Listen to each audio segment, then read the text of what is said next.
주시는 하나님의 말씀 다니엘, 오늘 다니엘서를 한 장 보겠습니다. 다니엘 6장 10절로부터 15절 말씀.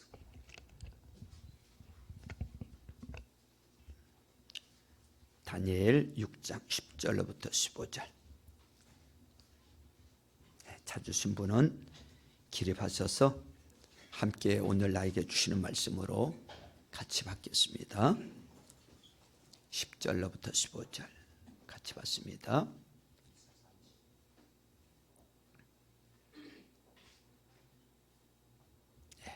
시작. 다니엘은 왕이 금령 문서에 도장을 찍은 것을 알고도 자기 집으로 돌아가서 다락방으로 올라갔다. 그 다락방은 예루살렘 쪽으로 창문이 나 있었다. 그는 늘 하듯이 하늘에 3번씩 그의 하나님께 무릎을 꿇고 기도하며 감사를 드렸다. 그때 다니엘을 모함하는 사람들이 들이닥쳐 다니엘이 그의 하나님께 기도하며 간구하는 것을 목격하였다. 그들이 왕에게로 나가서 다니엘을 고발하려고 왕에게 금령을 상기시켰다. 임금님이 금령에 도장을 찍으시고 앞으로 30일 동안 임금님 외에 다른 신이나 사람에게 무엇을 간구하는 사람은 누구든지 사자굴에 던지기로 하지 않으셨습니까? 왕이 대답하였다. 그 일은 고칠 수 없다. 그것은 메대와 페르시아의 법을 따라 확정된 것이다. 그들이 왕에게 아뢰었다. 임금님, 유다에서 잡혀온 다니엘이 임금님을 무시하고 또 임금님의 도장이 찍힌 금령을 무시하여 하루에 3번씩 기도를 드리고 있습니다. 왕은 이 고발을 듣고 몹시 괴로워하고 다니엘을 구원하려고 마음을 쓰며 해가 질 때까지 온갖 노력을 다하였다. 그때 이 사람들이 왕에게 다가와서 말했다. 임금님, 메대와 페르시아의 법은 임금님이 한번 금령이나 법률을 세우시면 그것을 바꾸실 수 없다는 사실을 기억하시기 바랍니다. 아멘. 서로 축복합니다. 하늘 복 많이 받으세요. 하늘 복 많이 받으세요. 네. 따라서 해보세요. 하나님을 기쁘시게, 사람을 행복하게. 예, 부모님이 행복해야 자녀도 행복하고요. 내가 행복해야 전도도 하게 되는 줄로 믿습니다. 여러분, 오늘 기대감을 가지고 오셨죠? 예, 오늘도 마음의 문을 활짝 열고 들을 길을 활짝 열고 오늘 말씀을 믿음으로 받을 때 이 말씀이 나의 말씀이 되어지고 나를 살리는 말씀, 나를 축복하는 말씀이 될 줄로 믿습니다. 오늘 성경에 보면 다니엘이라는 인물이 등장을 해요. 이 다니엘은 유다가 망할 때 바벨론으로 끌려온 포로였습니다. 청소년기에 끌려와서 우여곡절 끝에 총리가 되었어요. 그는 오자마자 고생을 많이 한 거 여러분들 아시죠? 음식 문제로 인해서 고난을 받았고요. 다니엘의 세 친구였던 사드락, 메삭, 아벤누고가 풀무불에 던져지는 그런 고난 말입니다. 그리고 하나님이 이 다니엘에게 특별한 은혜를 주셔서 꿈을 해석하고 그것 때문에 다니엘이 바벨론의 총리가 되었어요. 하지만 이 다니엘을 시기하고 질투하는 사람들이 여간 많은 것이 아니었어요. 오늘 본문 위에 6장 3절에도 보면 다니엘이 다른 정승들이나 지방 장관들보다 더 우수하였다고 이렇게 말하고 있습니다. 그러니까 능히 자기들이 바벨론에 있는 모든 사람들을 다 합쳐도 다니엘 한 사람을 이길 수 없기 때문에 사람들이 다니엘을 어떻게 하면 끌어내릴까 고민을 하고 계략을 짜고 모함에 이르게 되었던 거예요. 그래서 하루는 왕을 설득을 해서 특별한 규례 하나를 만들게 됩니다. 앞으로 30일 동안 임금님 말고 다른 신이나 사람에게 무엇을 간구하거나 기도하거나 빌거나 하면 누구든지 사자굴 속에 집어넣겠다는 이런 규례예요. 이 조서에 왕의 도장을 찍어 금령을 내렸어요. 이 조서에 왕이 한번 도장을 찍으면 왕 자신도 이 규례를 어기면 문제가 되는 거거든요. 그런데 오늘 10절에 보니까 이 다니엘이 앞으로 30일 동안 임금님 말고 다른 신에게 기도하지 말라고 하는 조서에 도장이 찍힌 것을 알면서도 자기 집에 와서 이 다락방으로 올라가 예루살렘 쪽으로 나 있는 창문을 열어놓고 하루에 3번씩 여전히 기도했다고 말씀하고 있어요. 여러분은 어떻게 생각하세요? 다니엘이 누구입니까? 지금 총리예요. 왕이 명령을 내렸는데 제일 먼저 어긴 사람이 총리야. 지도자가 제일 먼저 왕의 명령에 반기를 들었다는 얘기죠. 누가 이런 지도자를 용납하겠습니까? 왕이 가만두겠어요? 본을 보여야 할 지도자가 제일 먼저 법을 어겼으니 지탄이 대상이 되는 것은 당연한 거예요. 또 하나는요, 지금 이 다니엘이 이 조서가 내려진 이유를 사실 알고 있어요. 뭐 때문에 이런 조서가 내려져 있는지. 바로 자기를 함정에 빠뜨리려는 계략이라는 것을 다니엘이 알고 있어요. 알고 있으면서도 다니엘이 버젓이 사람들이 보는 데서 하루에 3번씩 기도를 해요. 요즘 이 시대로 말하면 날 잡아보라는 거야. 해보려면 해보라는 거야. 고소하려면 고소하라는 거야. 그들과 싸워보겠다는 거죠. 도대체 무슨 배짱을 가지고 다니엘이 노골적으로 자기가 기도하면서 법을 어긴다는 것을 사람들에게 다 드러내는 것일까요? 다니엘은 유다에서 끌려온 포로예요. 포로가 이방 땅에서 총리가 되었다는 것은 대단한 권세고 대단한 축복이고 대단한 출세가 아닙니까? 자기 나라 사람도 총리 되기가 어렵잖아요. 우리나라 총리 되기 쉽습니까? 어렵잖아요. 근데 이방인이 포로로 잡혀왔는데 총리가 되었다? 이야, 이거 대단한 거 아닙니까? 여기까지 오는 동안 상당히 많은 고생과 곤욕을 치르면서 바벨론의 총리가 되었단 말이죠. 그렇다면 어떻게 해야 됩니까? 지켜야 되죠. 잘 관리해야 되잖아요. 30일만 참으면 돼. 겨우 30일을 참지 못하고 법을 어기고 함정에 스스로 빠져드는 이런 일을 하는 다니엘, 여러분 생각에는 어떻습니까? 잘하고 있는 겁니까? 지금 다니엘이 이렇게 하고도 무사할 수 있는 길이 과연 있을까요? 다니엘이 이렇게 노골적으로 법을 어기면서 목숨을 걸고 하나님 앞에 무릎을 꿇는 이유가 도대체 무엇 때문에 이렇게 하는 걸까요? 오늘 벌써 2월 셋째 주일입니다. 이제 며칠 후면은 이제 신학기가 시작이 되어져요. 우리 자녀들이 이제 학교에 또 개강을 하고 개학을 하고 입학을 하고 또 한 학년씩 올라갈 뿐만 아니라 또 삼공부도 이제 봄 학기가 이제 시작이 되어집니다.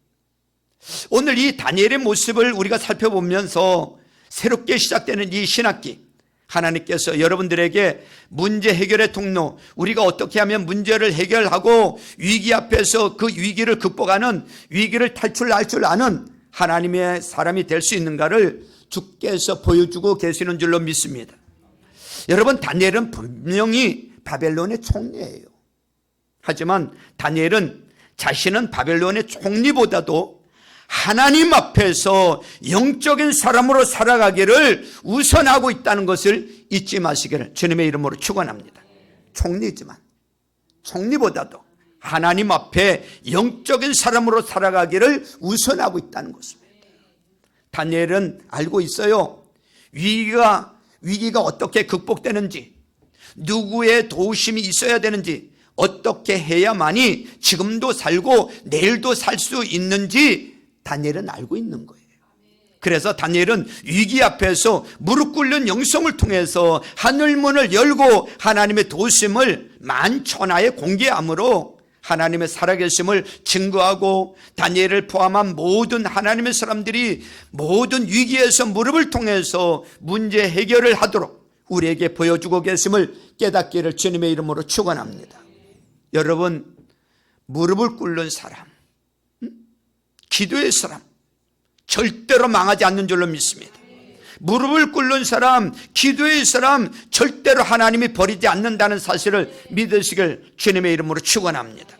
여러분, 다니엘은요 무릎의 사람이었어요. 기도의 사람이었어요. 무릎을 꿇는 여러분 영성을 가진 다니엘은 위기 앞에서 조금도 흔들리지 않았어요. 조세 왕의 도장이 찍힌 거 알아요. 사자굴 속에 집어넣는다는 거 규례가 발표되는 거 알아요. 하지만 다니엘은 전에 하던 대로, 세번역에서는 늘 하듯이 오늘 그대로 조금도 흔들리지 아니하고 하나님 앞에 매일 무릎을 꿇었던 그대로 하루에 3번씩 무릎을 꿇었다는 것입니다. 여러분, 이게 그냥 되는 게 아니에요. 절대로. 갑자기 어려움을 닥쳐서 무릎을 꿇어야 되겠구나, 여러분, 안 됩니다. 전에 하던 대로, 여러분, 늘 하던 대로 하던 사람이 어느 날 이런 어려움이 왔을 때도 여러분 전에 하던 대로 무릎을 꿇는 그 영성이 만들어져 있을 때, 내공이 있을 때 그것이 가능한 것이죠. 여러분, 살다가 위기가 왔을 때 내가 무릎을 꿇어야 되겠다, 잘 안 됩니다. 여러분, 다니엘이 무릎을 꿇은 것은 다니엘 속의 영성, 하나님을 붙드는 영성, 그 속에 하나님을 붙들면 어떤 문제라도 해결된다고 하는 영적인 에너지, 믿음이 있었기 때문에 흔들리지 아니하고 위기 앞에서도 하나님 앞에 무릎 꿇을 수 있었다는 사실을 기억할 수 있기를 바랍니다. 여러분, 기도하는 사람, 무릎 꿇는 사람, 무릎 꿇는 영성을 가진 사람은 위기와 위험과 문제 앞에서 요동하지 않아요. 두려워하지 않고 겁내지 않고 문제 앞에서 발을 동동 굴지 않아요. 무릎을 꿇습니다. 이제 무릎을 어제 무릎을 꿇었던 것처럼 오늘도 다시 무릎을 꿇는 거예요. 늘 하나님께 엎드린 것처럼 그렇게 엎드리는 거예요. 이것이 무릎 꿇는 영성을 가진 사람들인 것입니다. 여러분, 무릎 꿇는 영성을 가진 사람은 위기 앞에서 요동하지 않고 흔들리지 않는 모습을 늘 가지고 있어요. 무릎의 사람은 세상의 위기 앞에서 요동하지 않아요. 무릎의 영성은 세상의 반응에 민감하지 않아요. 여러분들의 영성, 여러분들이 지금 이 위기를 이겨내는 능력이 되시기를 주님의 이름으로 축원합니다. 이 무릎 꿇는 영성은 오직 하나님만 향하고 하나님에게만 집중한다는 의미인 거예요. 하나님께 집중한다, 하나님만 의지한다, 오직 하나님의. 세상은 다니엘에게 왕에게만 무릎 꿇으라고 합니다. 왕에게만 집중하라고 합니다. 하지만 다니엘은 하나님께만 집중하고 있어요. 다니엘이 무릎 꿇는 대상은 오직 하나님 한 분이셨습니다. 그가 집에 돌아와서 예루살렘을 향해서 창문을 열고 하루에 3번씩 기도를 했어요. 여러분, 예루살렘을 향하여 창문을 열었다는 이 사실은 2가지 큰 의미를 가지고 있어요. 어떤 의미를 가지고 있는가 하면, 하나는 그가 이스라엘의 하나님 여호와 살아계신 하나님에게 집중하고 있다는 의미예요. 여러분, 창문 안 열으면 어떻습니까? 그리고 입을 뒤집어 쓰고 속으로 소근소근 기도하면 어떻습니까? 하나님 안 들으십니까? 다 들으시잖아요. 그럼에도 불구하고 그는 사람들이 다 볼 수 있도록 창문을 열어놓고 여러분, 하나님께 집중하고 있는 거예요. 여러분, 다니엘의 모든 영성이, 다니엘의 모든 지각이, 다니엘의 모든 이성이, 다니엘이 가지고 있는 온 마음과 정성이 오직 하나님 그분에게만 집중되고 있는 거예요. 사람에게 집중되고 있는 게 아니에요. 다니엘은 하나님 외에는 어떤 것도 관심이 없어. 설사 그가 하나님을 집중하는 일에 어떤 문제가 생기거나 자기 생명에 위협이 닥친다고 할지라도, 사자굴 속에 집어넣는다고 할지라도 그는 전혀 관계하지 않았어요. 기도의 사람은 오직 하나님만 바라보는 거예요. 기도하는 사람, 무릎 꿇는 사람, 하나님 앞에 무릎으로 사는 사람, 오직 주님에게만 집중하는 줄로 믿습니다. 사람에게 집중하지 않아요. 문제에 집중하지 않아요. 오직 그의 마음과 그의 눈과 그의 모든 것은 주님만 향하고 있어요. 주님만. 또 하나, 이가 예루살렘을 향해서 창문을 열었다는 것은 그는 기도하는 것을 부끄러워하지 않았다는 거예요. 사람을 의식하지 않았다는 거예요. 기도하는 것을 사람들에게 떳떳하게 드러내놓고 했다는 거예요. 기도하는 것이 알려지면 바로 사자굴 속에 던져져요. 그럼에도 불구하고 그는 창문을 열어놓고 모든 사람들이 나 기도하고 있습니다. 나 지금 하나님께 기도하고 있습니다. 나는 지금 하나님께 나는 기도하는 사람입니다. 당당하게 드러내놓고 지금 하루에 3번씩 기도하고 있어요. 여전히 자신의 기도가 하나님 앞에 올려지고 있음을 전혀 부끄러워하지 않고 있어요. 사람을 의식한 게 아니에요. 여러분, 하나님께 집중할 뿐만 아니라 여러분, 기도하는 것을 부끄러워하지 않았어. 성도 여러분, 기도의 사람들은 기도의 일 외에 기도로 인해서 어떤 문제가 생길지에 대해서 전혀 두려워하지 않았습니다. 이게 기도의 사람들인 것입니다. 우리가 기도하는 그 시간, 우리만 하나님께 집중하는 것이 아니라 우리가 기도하는 그 시간 하나님도 우리에게 집중하고 계세요. 하나님도 우리를 향해서 다가오시고 그 시간 그 장소에 하늘문을 여시고 우리의 모든 문제를 접수하시며 이루시는 살아계신 하나님이 이 계심도 믿으시길 주님의 이름으로 축원합니다. 여러분, 다니엘은 하나님께 무릎을 꿇었어요. 하나님 앞에 무릎 꿇는 영성으로 그 문제 앞에서 주님을 바라봤단 말이죠. 그랬더니 하나님이 다니엘의 모든 문제들을 해결해 주셨어요. 다니엘이 왕의 명령을 어긴 것 때문에 사자굴 속에 결국 던져지잖아요. 다리오 왕이 다니엘은 무척 신임했어요. 그래서 다니엘이 이 대적자들의 계략 때문에 함정에 빠진 것을 알았을 때는 사실 이미 늦었어요. 왕도 어찌할 수 없는 상황이에요. 그래서 그가 사자굴 속에 던져질 때 다리오 왕이 뭐라고 얘기한 줄 아십니까? 16절에 보니까 그대가 늘 섬기는 그대의 하나님이 그대를 구하여 주시기를 비오라고 말하고 있어요. 정말로 사자굴 속에 던져졌지요. 굶주린 사자가 다니엘의 털끝 하나도 손대지 않아요. 여러분, 어떻게 이런 것이 가능합니까? 여러분, 맹수는요 본능을 가지고 있어요. 맹수는 이성을 갖지 않아요. 여러분, 어떤 사자가, 어떤 호랑이가, 어떤 곰이, 어떤 뱀이, 어떤 개가 물어야 될까 말아야 될까, 먹어야 될까 말아야 될까, 이걸 생각하고 있는 짐승이 어디 있습니까? 본능밖에 없어요. 굶주리면 그냥 움켜쥐는 거예요. 그게 본능이거든요. 그 사자는 어떤 사자인 줄 아십니까? 죄인들을 다스리기 위해서 일부러 굶겨놓은 사자들이야. 먹을 것을 보면 한 장을 아는 것이 정상이에요. 그런데 사자가 밤새도록 다니엘을 쳐다보면서 침만 꼴까닥 꼴까닥 삼키고 침만 흘리고 발끝 하나 건드리지 못해요. 누구의 에너지입니까? 전능하신 하나님, 살아계신 하나님, 이 무릎의 영성을 아시고 도와주실 줄로 믿으시길 축원합니다. 그 다음에는 누가 나오느냐면 사자굴 속에서 다니엘이 살아나왔을 때 다리오 왕이 다니엘을 참수하던 대적자들을 사자굴 속에 집어넣는데 누구까지 함께 집어넣죠? 처자식까지 함께 집어넣잖아요. 성경에 이렇게 말하고 있어요. 그 대적자들이 땅에 떨어지기도 전에 사자들이 그들을 움켜서 뼈까지도 부서뜨렸더라 그랬어요. 여러분, 이게 본성이에요. 이게 정상이에요. 대적자들이 죽어가는 모습을 통해서 하나님이 하늘문을 여시고 다니엘 속의 역사하심을 한 번 더 보여주심을 믿으시길 축원합니다. 그 다음에 26절 27절에 보면요, 다리오 왕이 온 백성들에게 다시 조서를 내려요. 뭐라고 조서를 내려요? 보세요. 26절 27절.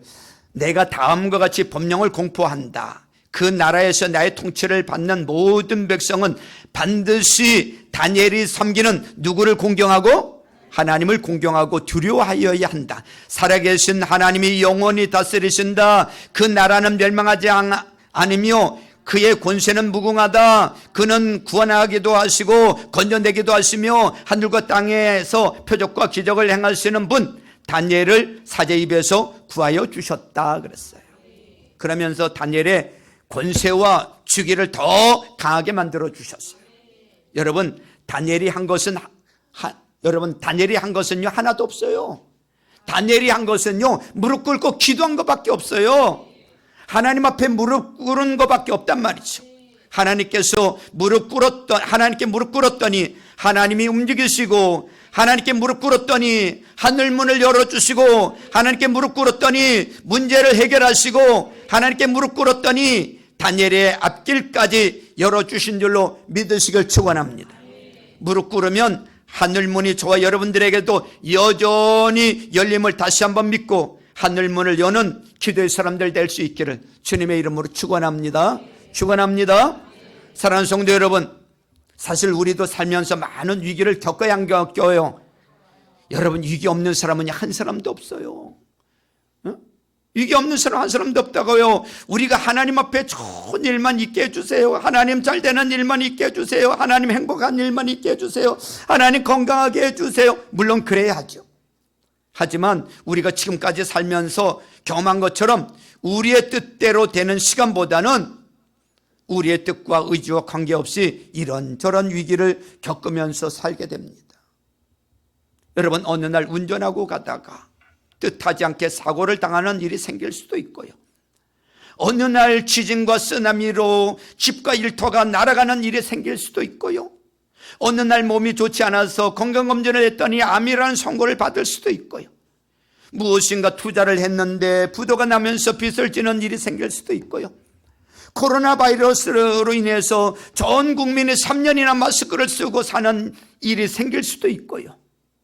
이런 것이 나에게 있으리라고 상상이나 했겠습니까?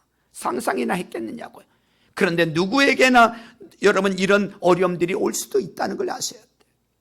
여러분 살면서 개인적으로 위기, 개인적으로 문제, 나만 문제 없으면 문제가 아닙니까? 아니잖아요. 나는 문제가 없는데 내 남편이 문제가 있으면 그것은 내 문제 아닙니까? 나는 문제가 없는데 내 자식에게 문제가 있으면 그건 내 문제 아닙니까? 나에게는 문제가 없는데 내 부모에게, 내 형제에게 문제가 있으면 그건 내 문제 아닙니까? 우리는 문제 없는 세상을 살 수가 없어요. 여러분, 중요한 것은 문제를 이겨야 한다는 것입니다. 문제라는 말은 우리의 힘으로 해결할 수 없다는 뜻이에요. 문제라는 말은 내 의지로 할 수 없다는 뜻이에요. 문제라는 말은 내 마음대로 할 수 없다는 것이 문제예요. 그러니까 누군가 내 문제를 해결할 수 있는 에너지를 가져와야 되는 거예요. 누가 도와줘야 되는 거예요. 누가 내 문제를 해결할 수 있도록 나를 붙잡아 줘야 된다, 그거예요. 누가 여러분들의 문제를 해결해 줄 수 있습니까? 누가 여러분들의 문제를 완벽하게 해결해 줄 수 있습니까? 사실 우리는 기도하면 된다는 사실을 다 알아. 기도하면 하나님이 응답하신다는 것도 알아. 그런데 우리는 기도하지 않아. 조사를 해보았더니요, 사람들이 3가지 이유 때문에 기도를 안 한대. 한번 잘 들어보세요. 내가 그런 사람 아닌가. 3가지 때문에 기도를 안 한대. 첫째는요, 왜 사람들이 기도를 안 하는가 하면 기도 응답에 대한 확신이 없기 때문에 기도를 안 한대. 기도하면 응답되는가? 에이, 설마. 기도하면 응답된다는 것에 대한 확신이 없기 때문에 기도하지 않는데. 여러분, 기도하고 계십니까? 응답된다는 확신이 있으십니까? 응답된다는 확신이 있으면요, 기도 안 할 수가 없지요. 기도 안 할 수가 없죠. 또 하나는요, 사람들이 왜 기도하지 않는가? 왜요? 절실하지 않기 때문에 기도하지 않는데. 내가 지금 기도하지 않으면 나 살 수가 없다, 살 길이 없다, 이거 아니면 하나님 도와주시지 않으면 나 죽는다, 방법이 없다, 이런 절실함이 없기 때문에 기도하지 않는다는 거예요. 뭐 주시면 좋고 안 주시면 그만이고, 이러니까 기도를 안 한다는 거예요.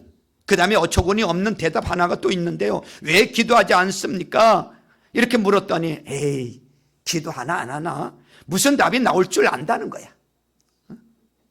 마치 이런 거예요. 여러분들이 어떤 문제를 가지고 와서 목사님에게 상담을 하는데 대부분의 사람들은 이래요. 아이, 목사님에게 가면 뻔하지 뭐. 아이, 기도하세요. 아이, 믿음으로 사셔야지요. 네, 기도하겠습니다. 응? 목사님 답이 뻔하다는 거야. 그러니까 안 간다, 그 말이에요. 이런 거와 똑같이 기도해봤자 답이 뻔한데 이런 거예요. 여러분, 기도하십니까? 정말로 여러분 열심히 하나님 앞에 기도해서 여러분들의 문제가 해결되는 삶을 살고 계십니까? 여러분은 기도의 사람입니까? 여러분들을 바라보는 그 누군가는 여러분들을 기도의 사람으로 기억하고 계십니까? 기도의 사람으로 기억하고 계십니까? 여러분 기도해야 됩니다. 아, 우리 아빠 기도의 사람이야. 우리 엄마 기도의 사람이야. 아, 우리 목자님, 우리 목녀님 기도의 사람이야. 여러분, 역사를 만들어 온 수많은 사람들 중에는 우리가 알지 못하는 기도의 사람들이 그 속에 엄청나게 많이 존재한다는 사실을 기억하시길 바랍니다. 하나님의 일은요, 그냥 되는 게 없어요. 하나도. 하나님은요, 좋은 것을 다 기도로 여러분 찾아 먹게 하셨어.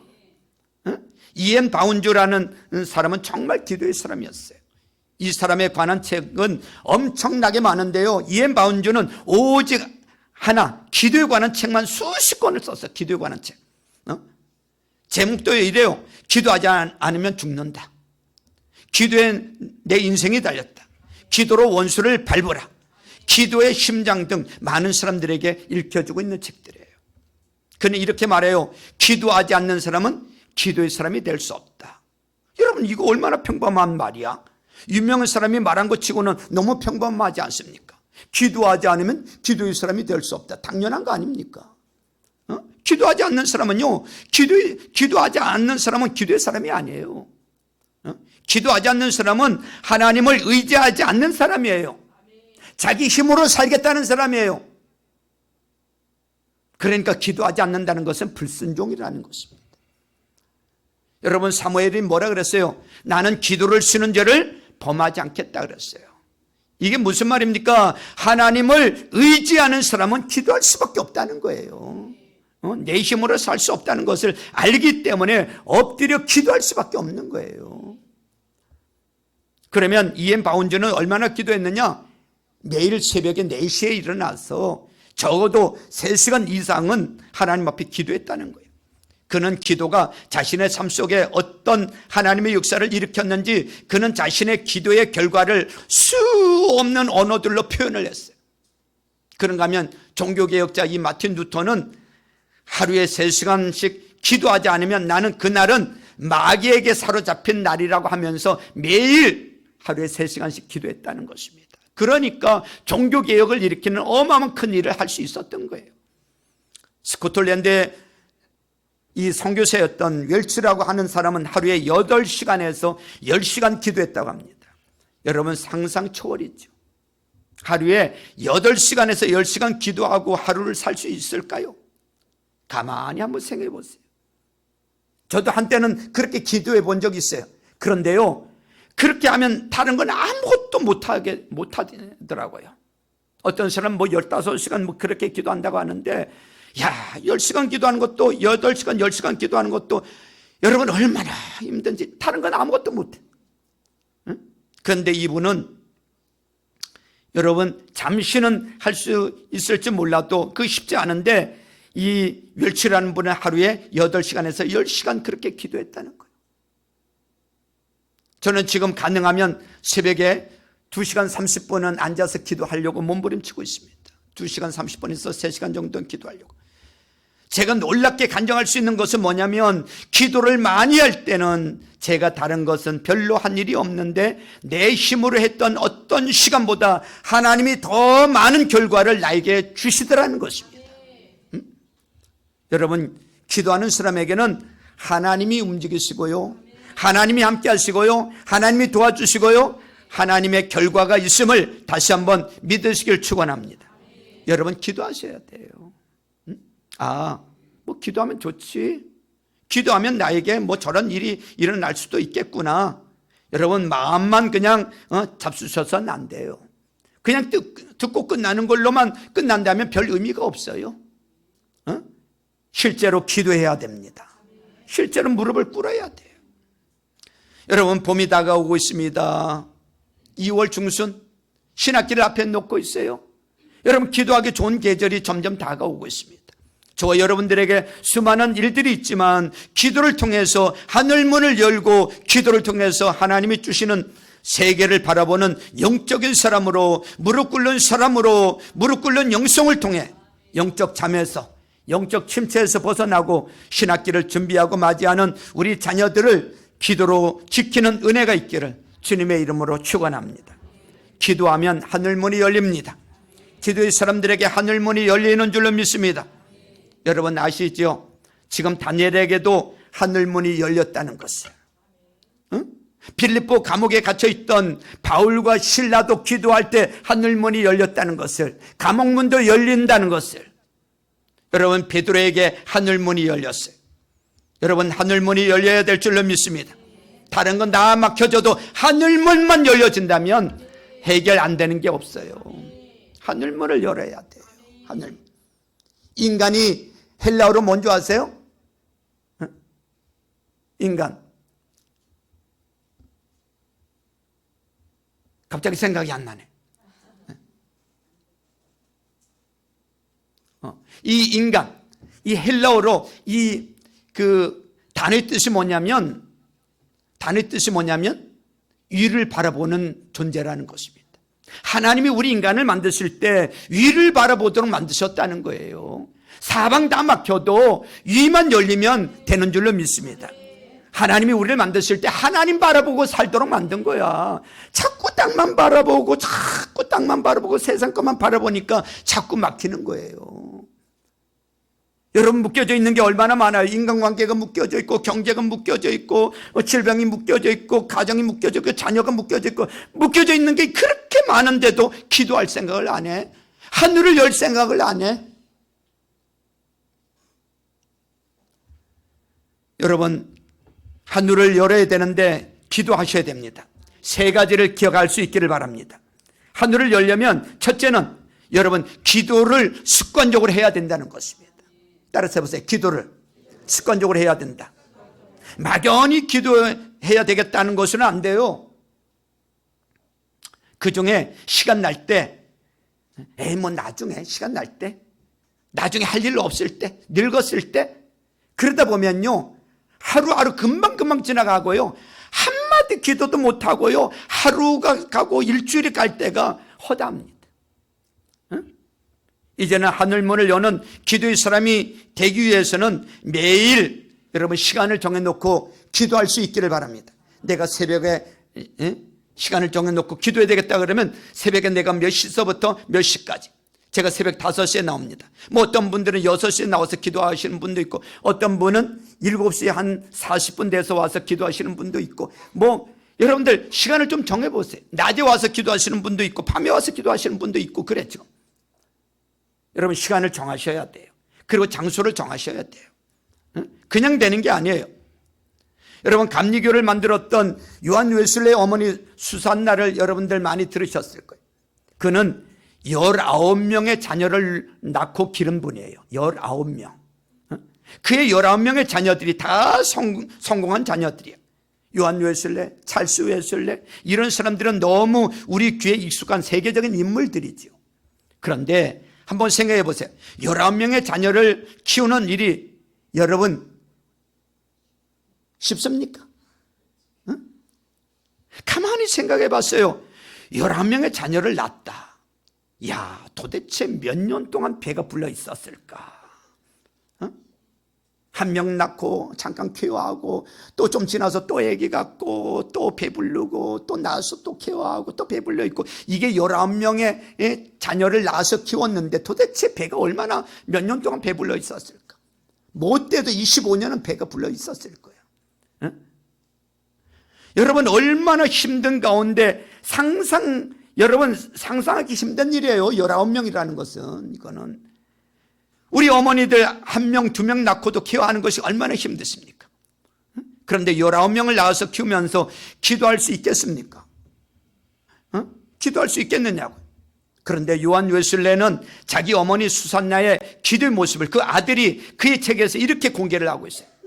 나의 어머니 수산나는 19명의 자녀를 키우기 위하여 너무 바빴고 너무 힘들었고 너무 고단한 삶을 살았다.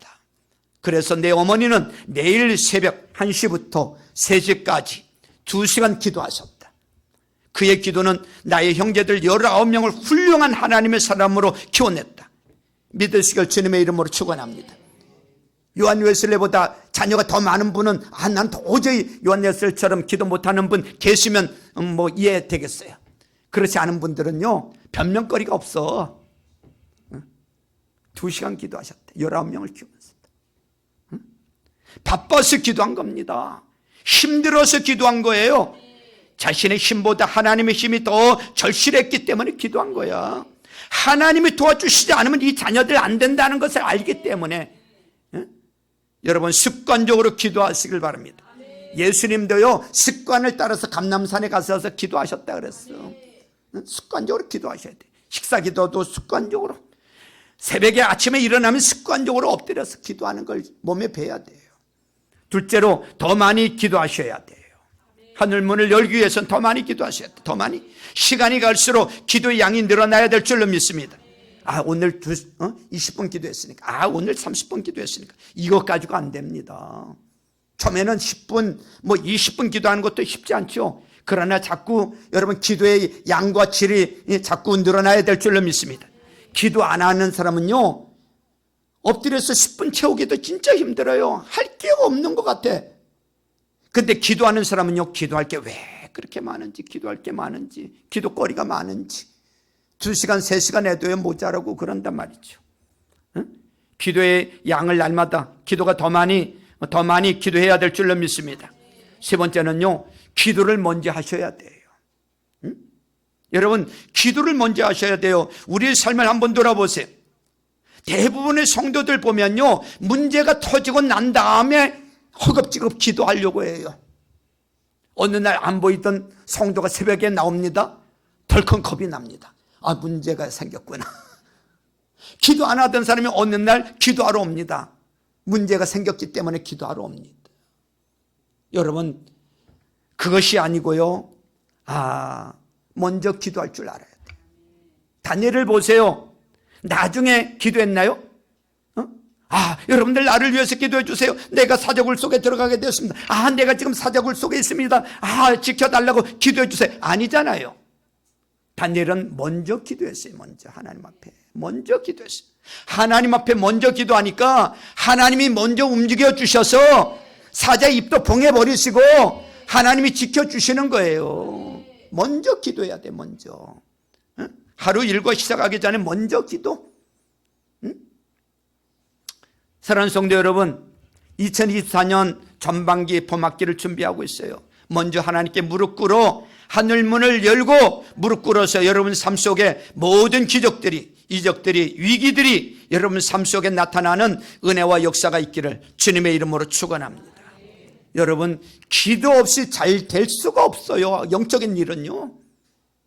저도 목회를 해보니까요, 뭔가 되는 것 같고 그럴 때 좀 나태해지고 좀 기도가 모자라고 이러면요, 안 되더라고. 안 돼. 될 것 같은데 안 되고, 빠지지 않을 사람이 빠지는 일이 생기고요, 세워져야 될 사람이 안 세워지고 그래요. 우리 목자 목녀님들도 느낄 거야. 기도하면 분명히 목장 모임에 올 사람들인데 기도를 좀 안 했더니 무슨 일이 있다고 안 오고 그러네. 벌써요, 이게 영적인 일은요 얼마나 민감한지 몰라요. 얼마나 민감한지. 그러니 기도 없이 할 수가 없는 거예요. 하나님의 일은. 다른 것도 마찬가지고요. 지금 우리는 기도가 절실하게 필요한 줄로 믿습니다. 지금 우리 자녀들은 기도가 필요합니다. 그래서 내일 저녁부터 시작해서 여러분 목요일 밤까지 저녁에만, 저녁 8시에 하늘문을 여는 기도 부흥회에 온 교회 성도들은 함께 참석해서 기도할 수 있기를 바랍니다. 그동안에 제대로 기도 못했더라도 이때만큼은 좀 같이 기도해 보자고요. 한번 몸부림쳐 보자고요. 내 자신을 위해서도 그렇고요, 내 자녀들을 위해서도 그렇고요. 여러분, 하나님의 신학기를 앞두고 하나님의 은혜를 힘있기를 원하는 자녀들을 데리고 와서 같이 기도하십시오. 가정에, 직장에, 인간관계에 진로 문제로 고민하는 분, 경제적인 어려움이 있는 분, 기도를 회복하기를 원하는 분, 질병으로부터 치료받기를 원하는 분, 여러분 누구나 다 오십시오. 우리는 기도하고 하나님이 일하시는 줄로 믿습니다. 하나님을 믿고 한번 무릎 꿇어보자 그 말이에요. 하나님에게 한번 매달려보자 그 말이에요. 이 4일의 기도가 여러분들을 어떤 위기에서든지 하나님이 건져주시는 능력이 되는 줄로 믿으시길 축원합니다. 4일 동안 하늘문을 열면 영성이 회복되고 우리의 자녀들이 열리고 우리 인생들이 다시금 열리는 기적들이 일어나게 될 줄로 믿습니다. 성도 여러분, 기도하는 사람이 있는 교회에 부흥하게 될 줄로 믿습니다. 기도하는 엄마 아빠가 있는 자녀들은 잘 될 줄로 믿습니다. 우리 아이들을 위해서 기도해 주는 것보다 더 큰 일이 없어요. 좋은 건 못 사줘도요, 그 아이를 위해서 기도해 주세요. 우리 모두 하나님 앞에 무릎으로 다시 한번 하늘문을 열어서 하나님이 주시는 기적을 체험하는 저와 여러분들 다 될 수 있기를 주님의 이름으로 축원합니다. 우리 찬양 하나